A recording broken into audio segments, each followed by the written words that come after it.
Welcome to Breakthrough Success. I'm your host, Mark Gabberty, the content marketing expert, bringing you 5 new episodes every week where I and top-level guests teach you how to take your business to the next level and achieve your breakthrough. Hello, Breakthrough Success listeners. I just wanted you all to know before the episode actually starts, I've been working a little bit behind the scenes to give you something really special. So a while ago, I wrote my book, Content Marketing Secrets, which helps people create, promote, and optimize their content for growth and revenue. And I just put the finishing touches together to offer that for free to anyone who is interested. So if you want your free copy of Content Marketing Secrets, all you have to do is head over to markgabberty.com/book. Now, let's jump right into the episode. Content marketing is such a powerful form of marketing where you create content, you spread it. But one of the things that people want to know about content marketing is, well, how do I profit from it? Where do I see the ROI? Where do I see my efforts paying off? And that's what we're going to focus on in this episode, getting that strong ROI and being able to see where it's happening. So we actually have a really great guest who's going to talk about that. He's actually an award-winning entrepreneur and journalist who has helped expose gun traffickers and gender discrimination. He is also a board member of the Hatch Institute, a nonprofit for investigative journalism, and currently serves as the founder at large at Contently, a company that works with Fortune 500 brands and has helped over 100,000 freelance journalists, artists, and photographers put food on the table. His latest book, Dream Teams, unveils what separates groups that simply manage to get by from those that get better together, and how we can make our companies and communities better by understanding the difference. Today's guest for episode 216 of the Breakthrough Success podcast is none other than Shane Snow. Shane, it is such a pleasure to have you on the show. I'm so happy to be here. Thank you for that awesome intro.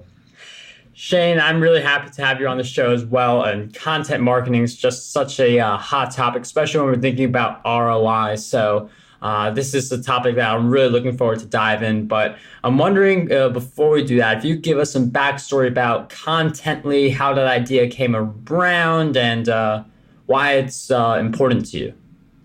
Yeah, so the company is now, it's a big old content marketing platform, right, that kind of has all the bells and whistles. But it started out as a way to, like you mentioned, I'm a journalist, and I wanted to help friends of mine who were freelance journalists get paid, basically. There's a whole list of things that have nothing to do with your craft if you're a creative storyteller that you kind of have to do if you're a freelancer. So you got to find clients, you got to get them to pay you on time, you got to do your taxes as a entrepreneur, essentially. You have to market yourself. You have to know how to build a website so you can promote your work. And so what originally the company is basically a place for freelance journalists to build a profile, make it really easy to build a website and promote their work. And then we would attract clients that we would then broker the work to the freelancers. So, originally it was like CBS wants to hire a freelancer in Kansas or whatever. We know someone in Kansas, so we broker that work. But what we found is the companies with the most willingness to pay good rates for good creative work and the most interesting work actually more and more became companies, brands that were not media companies, but were getting into content marketing. So, Pepsi wanted to hire a bunch of reporters to do stories about World Water Week and conservation stuff and for their blog and their social media. And American Express had this site about small business owners and sort of the plight of making it as a small shop in America. And they wanted business reporters to go interview these people and make videos and stuff. And that kind of work not only paid great, but it also it actually allowed our creative freelancers the time and space to do really good quality work that they cared about. So that's how we got into content marketing. And then after that, we realized that, if you're Pepsi, you don't just need, 15 reporters and photographers to write about World Water Week. You actually need to manage the project. So you need to manage it like a proper marketing channel. And you need to know how things perform and how they're paying off. And this gets into the ROI thing that you're talking about. So the company basically turned into this almost like a sales force for content marketing. You kind of manage everything. You manage all your people, and you can find people too. But then you manage the planning and the strategy and the creation and the dissemination and the tracking and the kind of feedback and optimization of content, whether it's for marketing or for sales enablement or anything like that. But that's it's part of this category of companies now called CMPs, content marketing platforms. That's basically the history of the company. And I had no idea this world existed when we started. I was just trying to help newspaper reporters, and here we are. And I'm very happy with the amount of work we've been able to do with some really neat people and some really neat companies. And one of the things, like you mentioned the Pepsi example, where they hired 15 journalists to help them with the Water Week. And that's something where Pepsi is looking to make an investment in those journalists, and they want to get some return on that. So one of the things for content creators, and I think that example illustrates, is that it's not always easy to tell where the ROI is coming from, because who's to say that those journalists are the reason that Pepsi's sales go up? Maybe it's something else that happens. So how can we not only get a strong ROI with our content, but also be able to tell where whether this is a good ROI, because there's just so many variables to content marketing? Yes. So we've built out a fairly sophisticated content strategy methodology that gets at that question, because it is tricky. And the first thing to keep in mind is to not conflate different kinds of marketing goals, which is really easy to do. But we basically, if you break down a marketing funnel, there's basically at the very top, there's just making awareness that a company exists. And then after that, there's kind of changing people's minds, getting them to think in a certain way, shift their perception. After that, it's actually getting people to lean forward and to become, a lead or a prospect or whatever it is. And then it's getting those people who are already kind of interested and are curious about what you're doing to become customers. And then after that, it's about helping your customers succeed and become advocates or stay as customers. And there's different metrics that you would measure for any of those things. And one thing that happens a lot is because the internet, you can track a lot of things that you can't track offline or, with television or billboards or other kinds of marketing. We tend to try to track everything like a direct response ad, which is actually not really possible with some kinds of marketing goals. So if you're just trying to raise awareness, Pepsi in that example, everyone knows who Pepsi is. If you don't know who Pepsi is, that's kind of strange, actually. And it might be certain international markets where people don't know Pepsi, but you know who Pepsi is. They, in that case, were trying to get people to understand that they cared about conservation. So that's a perception shift kind of thing.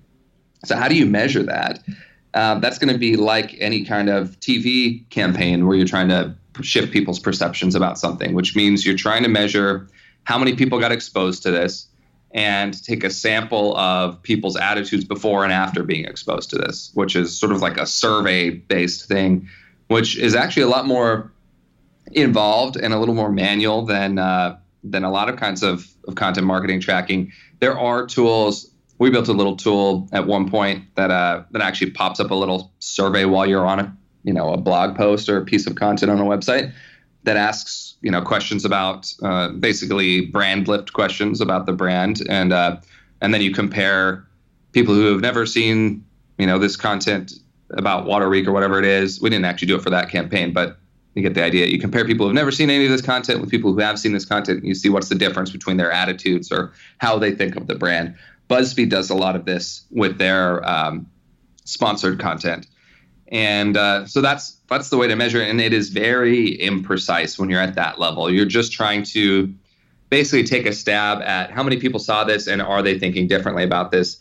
The thing that is most useful, I've found, with those kinds of campaigns is actually pitting the content marketing campaign against another campaign. So say you have a billboard running about, Pepsi cares about conservation or whatever. At the same time, you would do basically a survey of people who live in the area and who are commuters who would probably be driving by that billboard and then do the same. I mean, it costs a lot of money and it's really involved, but basically ask them, have you seen the billboard? What do you think? Do you know about Pepsi's water conservation thing? What do you think? Do you think Pepsi cares about water conservation? You basically compare those results to the online content marketing results.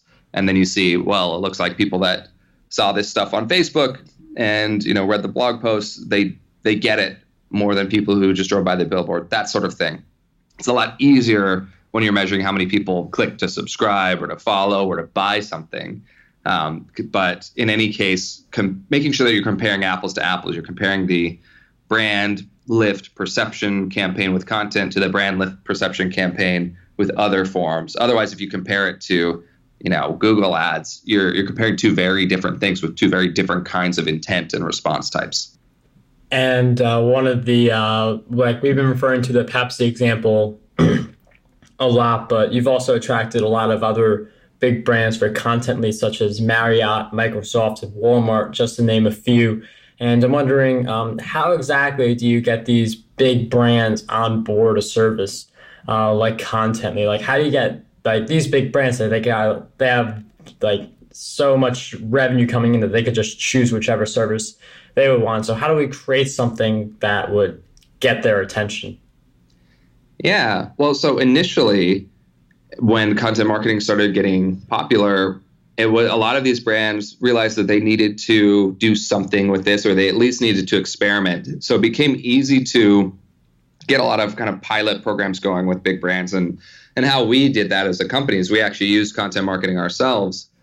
We built a blog. We had a quarterly magazine. Well, we still do. But every day we were kind of the news of the industry.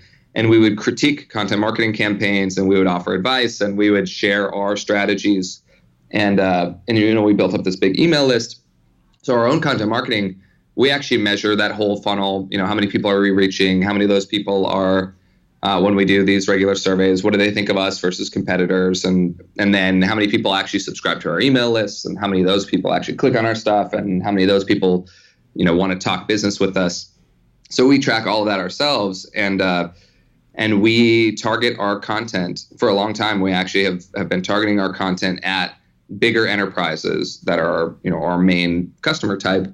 And the years of doing content have started to pay off, where, our conversion rates of how many leads from these big companies come in and how many of those actually close, they get better and better. But what I will say is, while initially a lot of big companies, like Microsoft and whoever, knew that they had to try content marketing, how you get them to keep doing content marketing is by showing the results and the ROI. And I think that Marriott is actually a great example of this. They're one of my favorite customers. So they do a whole bunch of stuff. They're a huge company. They're trying to raise awareness with some people. They're trying to get you to think, of Marriott as high quality, but they're also trying to actually get people to book hotels. And so they have a couple of content marketing campaigns that are ongoing where they do this. They do a lot of social media stuff to keep, Marriott top of mind for people. And they do these short films to get people to get excited about Marriott.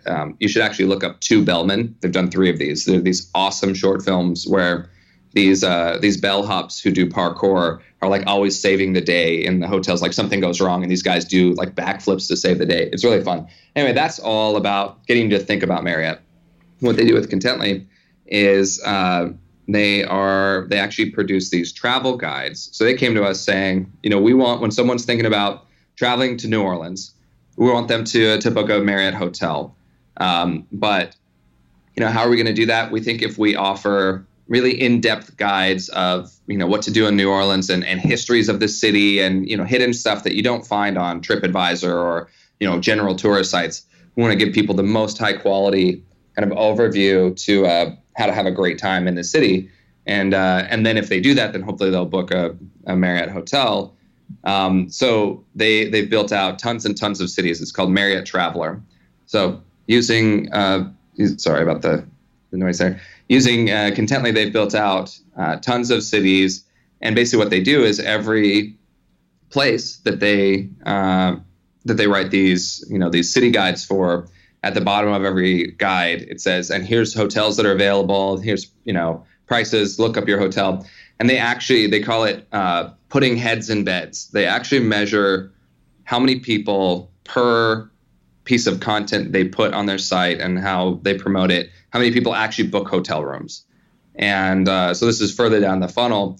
But based on that, they've justified vastly expanding their content marketing program because they can actually draw a direct line to revenue. And then, people go and they stay in those hotels, and then hopefully they stay again. And, they get their email address and they send them, fun travel guides to other cities, and those people consider going there. So it all kind of works out. But without that component of actually seeing some success, they would have seen content marketing as a nice experiment and then stopped after a year.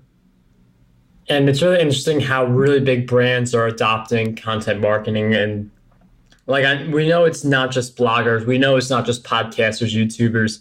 We know that big brands are adopting it as well. But when you see it in action, when you hear about the examples, it really gives you more ideas for what you can do to grow your content brand. And part of that is having an effective strategy in place. You mentioned the strategy Marriott has for seeing their ROI and being able to get an ROI. So I'm wondering if you could share with us how we can go about creating effective content strategies.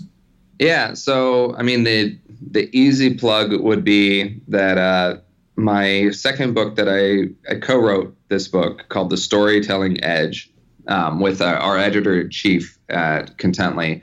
And there's a whole bunch of, if you just look up The Storytelling Edge, we have a free email course where you can actually get a lot of the insights about content strategy for free just by signing up for the email course. But that book, basically we dumped all of our content strategy secrets, starting with basically why stories and why content itself is powerful and what's the difference between content that works and content that doesn't. And then the second half of the book, we actually get into kind of hardcore, how do you build a content strategy? But I can share, kind of the basic framework here, just for everyone who's listening. You want to, most content strategies, I guess most people kind of start too far down the path. They're putting the cart before the horse by saying, we want to target these people, so we're going to do infographics, or we're going to do YouTube videos, or we're going to do, whatever. And they say, we have this much budget, so this is what we're going to do. You actually need to back way up, and you need to figure out what's the business objective. Most people kind of have this in their head, but you need to very clearly define what's the business objective. And, by that, that's kind of what I was talking about before. Are we trying to get leads or conversions? Are we trying to raise awareness for the brand? Are we trying to shift perception? What is that business objective? And if you have multiple of those, then you go through the content strategy exercise for each of those objectives. But then based on that objective, you got to say, well, then what are the metrics that are going to matter for this? If the business objective is signups, for your trial service or whatever it is, then you need to measure conversions, and you also need to measure whatever comes before that, and maybe it's people who sign up for the trial. Before that, they tend to sign up for your emails, or they tend to, visit a page or whatever.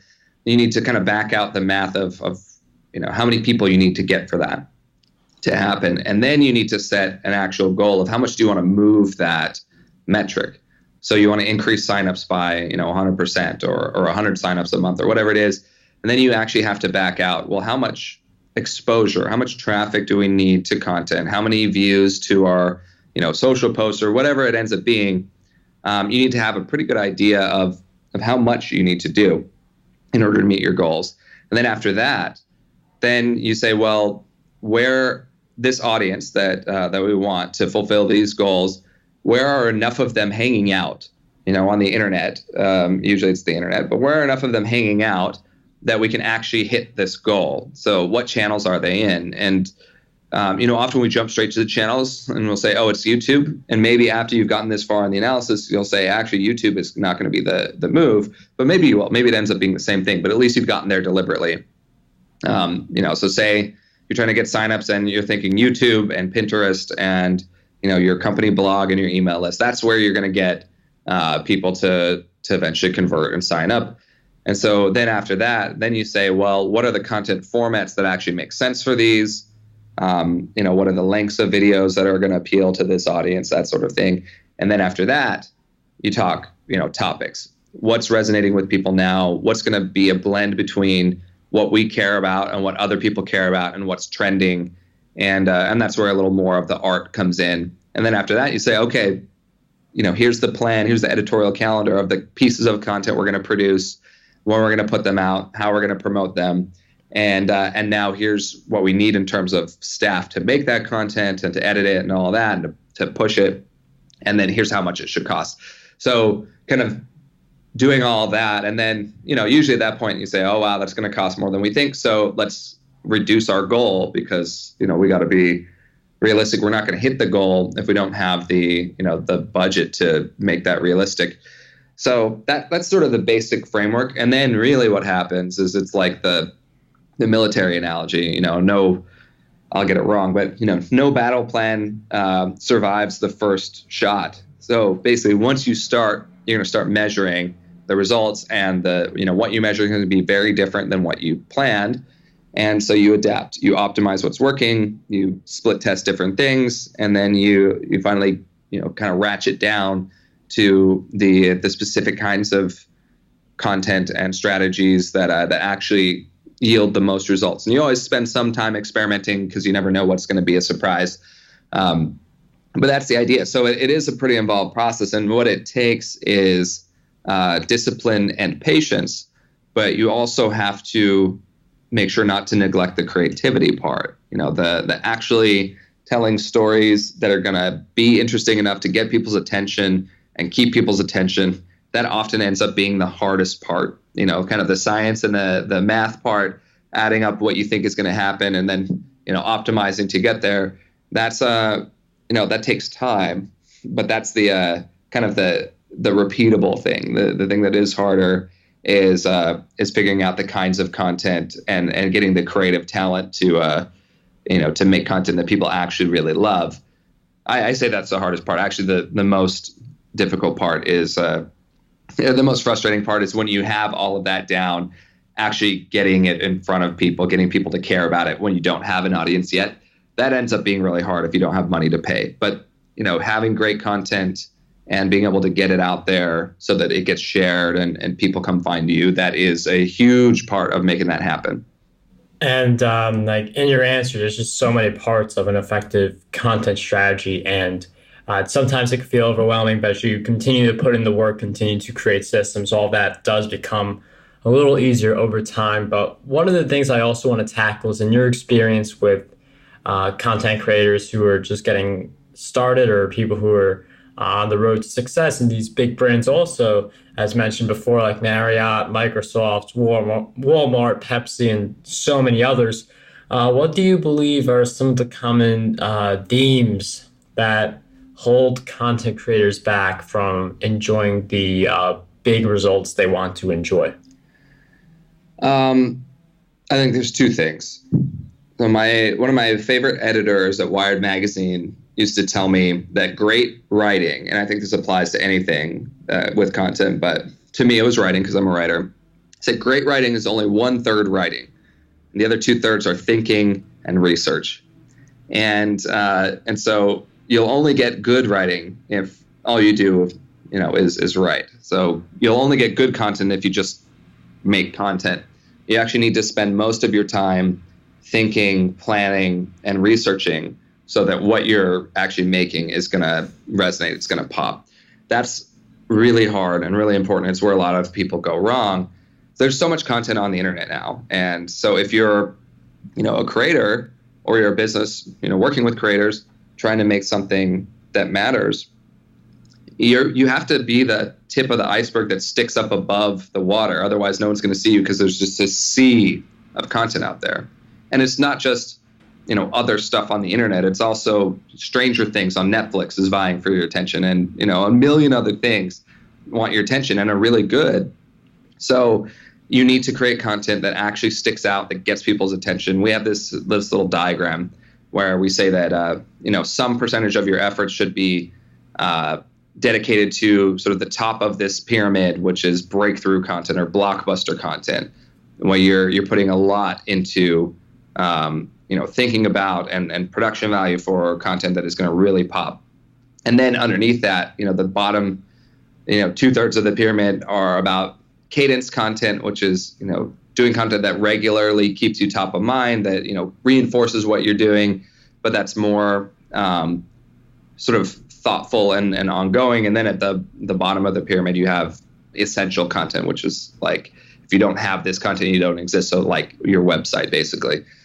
So you need to dedicate some percentage of your efforts to the top of the pyramid, which is, blockbuster content. That's the first one. And that requires a lot more thinking and research than we usually do. Usually, creators say, oh, well, here's the topic and here's something I'm interested in.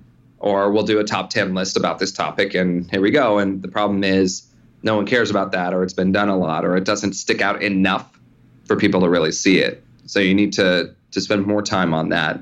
And that's where data can help too. If you look at what's trending or what looks like it's going to trend, that's where you can often use data to kind of predict what could be hot later. Easier said than done. The other thing that foils content creators, and this goes for me as well, as a writer, someone who writes books. I've realized that I just put out my third book, and half the battle is creating a good book. The other half the battle is getting people to pay attention or to care at all, and that goes for any kind of content, for content marketing. Anything on any social media channel, or on your website or blog, or any video that you're doing on YouTube. Just putting out there is not enough. If you do the math, how many people know you and are going to see that, and how many of those people are going to share that, and how many people know them and are going to actually see that, and how many are going to share that? It's hard to make the viral equation work out if you don't seed it to enough people initially. And so even if the content is great, so this most recent book that I put out, Dream Teams, it's probably the thing I'm most proud of creating. Years of work, really important book to me, really fun read. And and I think it's a great book, and the reviews are great. But I've noticed that I need to, the more that I push marketing wise to promote it, the better it does. Just having it out there, people have no reason to pick up this book versus any other, there's a million other books out there. And I've noticed that it's gotten harder between this book and my last book, and certainly for my first book. And it's the same thing whether you're talking about books or blog posts, that the effort that you put into getting attention for your content matters just as much, maybe as sad as it is to say, maybe more, actually, at least initially. Once things pick up, you're fine. But if the viral equation has to start with enough people that it doesn't die before, it starts to spread. And the marketing is definitely a very important piece. And in some cases, you do feel like you have to spend more time marketing than creating. Content creators usually prefer to do all the creation, and just the marketing they figure out later. But you really do have to find more time for marketing. And that's just one of those things where you just make time in your day, you schedule it, it's easier to get done. But one of the things I also want to transition to is the fact that we all go through a lot of challenges throughout our journey, and with challenges at the forefront, I'm wondering if you could share with us one big challenge you faced in your journey and a powerful lesson you learned during that challenge. Yeah, so I'm just getting comfortable talking about this because I finally wrote about it. The last chapter of Dream Teams, or the epilogue of Dream Teams, I actually talk about a personal challenge that I went through while I was going through all of this. So we were building Contently, things were taking off. We're a few years in, getting a lot of kind of public accolades, and I was getting invited to start speaking at some, bigger and bigger conferences. Clients are doing well, and I'd also just put out my first book. So this is about 5 years ago now, and I actually was going through a personal crisis at the same time, where sort of from the outside, it looks like everything's going great, and like, wow, these guys and this guy, this star is rising. But personally, I was going through this really hard personal crisis that, one was a health scare where I actually didn't know. It was sort of I'll just say it. It was a cancer scare. So I was thinking about, what does any of this matter? And, what is life? What do I want in my life?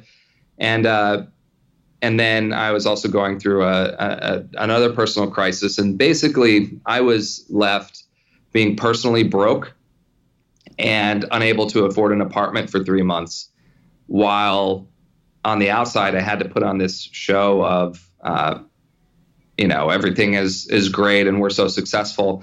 And I just felt like such an imposter and so internally terrible. And I was really depressed. And I mean, you can read about it. The whole details are pretty crazy. But I went through this period where not only was I in bad shape, but I was too embarrassed to sort of get help. I have a lot of good people around me, and I was too ashamed, embarrassed, or depressed to ask for help or to tell anyone about what was going on. I just figured, I'll get through this and then it'll be fine, and no one has to know. Meanwhile, I'm, sleeping at the office because I have no place to stay, and kind of sharing the generosity of friends, staying on couches and not really talking about what was going on with many people. And really what got me through it, and this is what I write, I wrote this book about teamwork, and so the epilogue is about the teamwork that helped get me back on my feet, and in my own small, part of my own journey. And it really was a couple of people, but one was a mentor of mine who had been through some really hard stuff. He was a former crack addict, and he had been in jail a few times, and he had turned his life around and become this, amazing, famous journalist who liked to mentor, young people like me. And he called me up and he figured out what was going on. And he basically spent so much time, calling me to check in. And instead of telling me it's going to be all right, telling me, what, this is going to suck. And it's okay to feel this way. And other people have been through it too. So just know that. And, and we're here for you.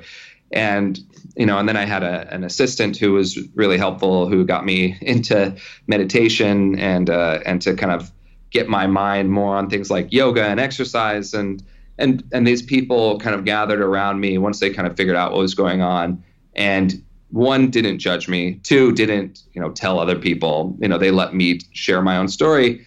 But three, they were willing to push me to actually, move forward and to face my challenges and to get through it. And I'm super grateful for that. And the lesson, I think, in terms of overcoming challenges is you don't have to do everything yourself. And don't be embarrassed. Often we go through things that are embarrassing, but everyone goes through stuff, and certainly health problems are not embarrassing. I know a lot of people who have mental health, challenges or disorders that they or their family are afraid to talk about them because they're afraid of being judged.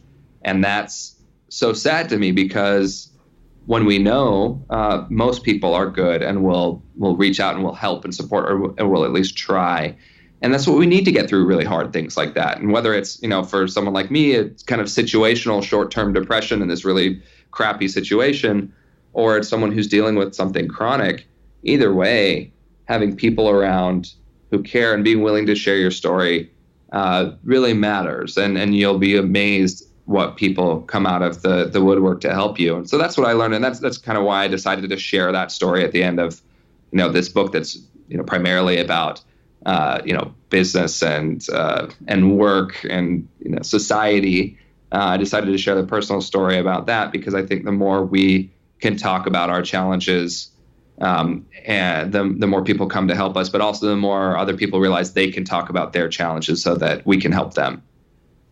And I really like that idea of being vulnerable during a big life event and short-term depression, because it, as you mentioned, it does get more people to say, okay, I could be a little vulnerable about this to get the support that I need, because getting support around any challenge is something that is really important, especially when it's a big one like a cancer scare and all the things that can take place and really affect the way you view life. So thank you for sharing with us that challenging, powerful lesson, which again, is mentioned more in detail in Shane's book, Dream Teams, which will be in the show notes of this episode. But in addition to your book, Dream Teams, which I just mentioned, I'm wondering if you could share with us 3 books that you believe will have a positive impact on us.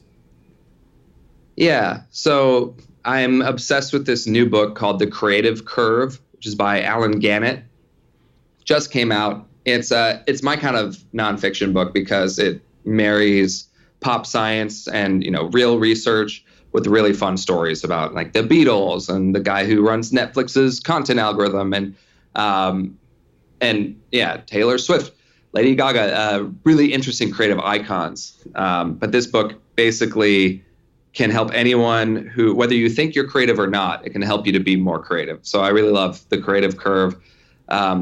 2 other books that I really like right now. Well, forever I've liked the autobiography of Ben Franklin. I think that's such a great read. There's so many good life lessons in that, and also lessons on innovation and self-improvement. That one's really great. And I also think that it's important to read fiction. And I actually wrote about this as well in Dream Teams, that there's real science that shows that the more stories of people who are not like us that we take in, the more our brains develop intellectual humility, which is basically the capacity to respect other people's ways of living and doing things. Turns out that reading fictional books is a very good way to do this, which is cool. So basically people who read a lot of fiction tend to be more open-minded and sort of kind towards other people's viewpoints, which is cool.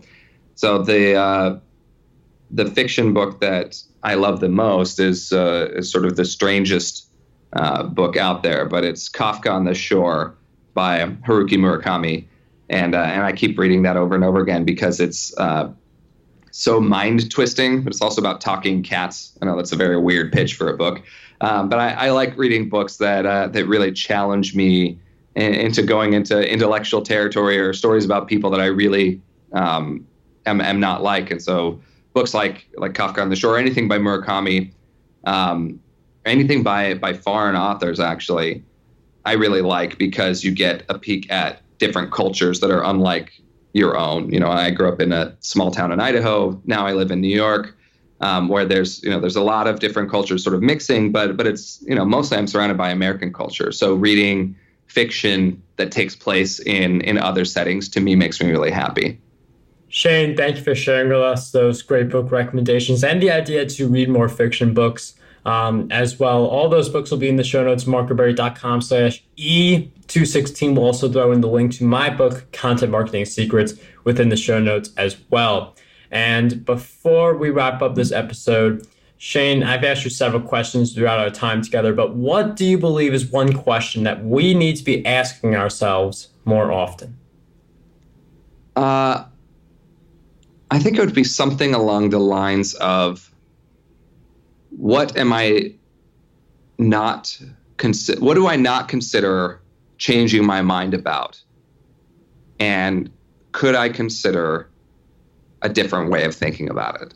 I know that's a strange, I don't know exactly how to frame the question, but the idea that so much of what we think and our opinions and our points of view are fixed, but the way that we're going to move forward together, whether it's, doing things better, making breakthroughs in our careers and in business, or it's actually being better citizens, members of community and family members. And often I think it's going to boil down to us having the humility to change our minds about things that are hard to change our minds about. So asking yourself, what if I not changed my mind? What am I very fixed in my point of view on? And what if I wasn't so fixed? What if I considered some other ways of looking at it, even if it's really hard? I think that's a useful exercise, a useful question. Even just considering it, hopefully will open us up to new possibilities about things that are maybe a little less hard to change our minds about, but we're still stubborn about. I would really like it if everyone in the world did that. Shane, thank you for sharing with us that great question and all of your great insights throughout our time together. And again, Shane's book, Dream Teams, that will be in the show notes. So for anyone who wants to learn about basically a deeper dive into Shane's leadership work at Contently and just looking at some of the groundbreaking teams throughout history, see how they work, how it can make the world a little bit better, because we're able to have better teams. Just check out his book, Dream Teams. Again, will be in the show notes. But Shane, I can't thank you enough for sharing all of your great insights with us today. It was such a pleasure to have you on Breakthrough Success. It's absolutely my pleasure. Thanks for being an amazing host. Thank you. How does over 100 retweets per day sound to you? My free ebook, 27 Ways to Get More Retweets on Twitter, has you covered. I use the methods within this ebook to get over 10,000 retweets every single quarter. To learn